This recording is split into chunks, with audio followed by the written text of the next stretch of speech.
Our weather pattern recently has been very quiet and cool, but that will soon change as we go into the month of June. It'll become warmer and more active. In this video, we'll dive down into what that will bring in terms of weather-wise for the state of Michigan.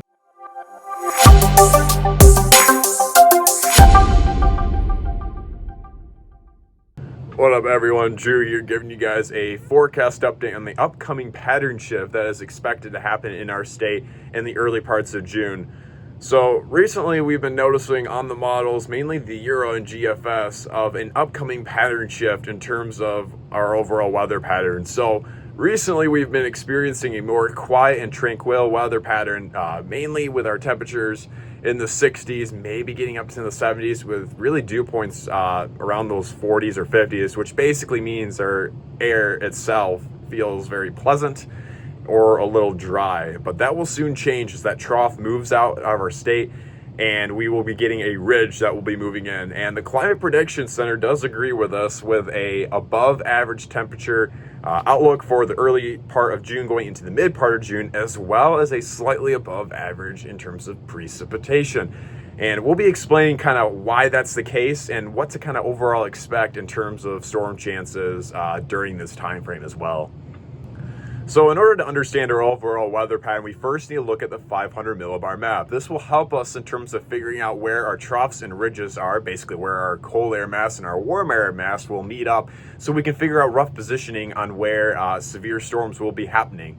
So we're going to first look at the 500 millibar chart going into late May into early June. So starting off at this time frame, you can kind of see we have a really dark blue. What that dark blue basically is colder air aloft in the atmosphere, aka our trough. And then you can see it is over our region, the Great Lakes area, and eventually it kind of moves its way over to the east, eventually leaves our region, and then you see off to the west a warm air mass, and what that is a ridge, and that ridge will eventually move into our area. Now, what will this ridge do?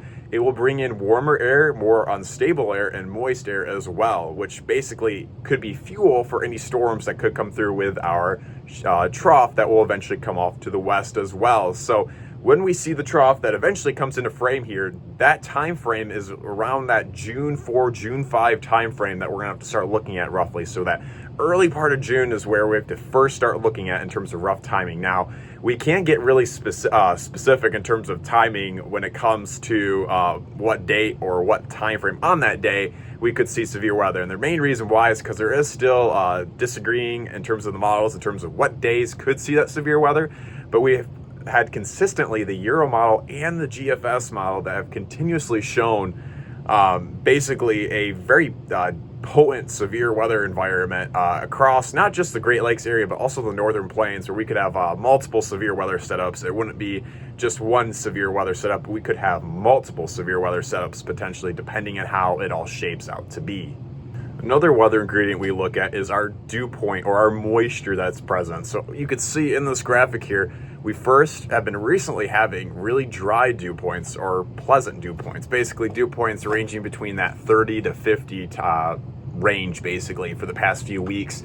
But you can kind of see during this time frame here, off to the south where moisture is more sufficient in the Gulf, you can eventually see it quickly moving up north in the plains, and especially in the northern plains, and then eventually in parts of the Midwest and the Great Lakes region. And this will be very important when it comes to storm and severe weather chances, especially with even some guidance hinting dew points getting into the high 60s, maybe even low 70s. So that is very humid air. That is not, you have your difference between, pleasant, air where you have dew point values around those 50s, and then you got your humid air that's in the 60s, but then you get to your muggy air when you get into the 70s. So that's gonna be something we're gonna be watching roughly when it comes to our dew points. And our temperatures will also be warm as well, in the 80s, maybe even 90s during this time frame. So definitely very summer-like weather pattern that will be present. So that's once again, another one of our ingredients that could be easily in place for any storm or severe weather chances, as well as this ridge continues to develop over our area. Instability is also another very important ingredient, or basically our storm fuel when it comes to storms. And you can see it once again follows a very similar pattern to what our dew points and temperatures will also be following when it comes to the plains, northern plains, and eventually the Great Lakes region. So we have, in terms of our moisture and instability, all of those ingredients are in place. One final note I want to make is what this setup really is. What this setup really is called a ring of fire setup or ridge rider setup, where we have multiple low pressure systems riding along that ridge. Because remember, our colder air is usually displaced either in the Rocky Mountains or up north in Canada. And basically our cold air mass will be along that, basically the top of the ridge, kind of shaped like a U, upside down U. And those storms will ride along that ridge, starting off in the plains and eventually will go into the Great Lakes area. So this type of pattern doesn't just support, one storm setup or one severe weather setup. It could be multiple setups where we just have day after day of thunderstorms.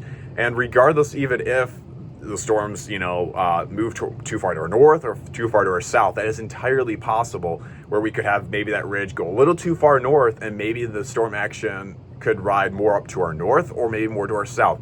That still can change easily. So that's something we're gonna have to be on the lookout for.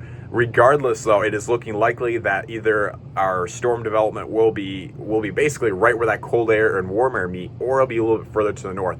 And if it is to the north, we still will have lots of instability and moisture in place where our lake breezes can kick into gear.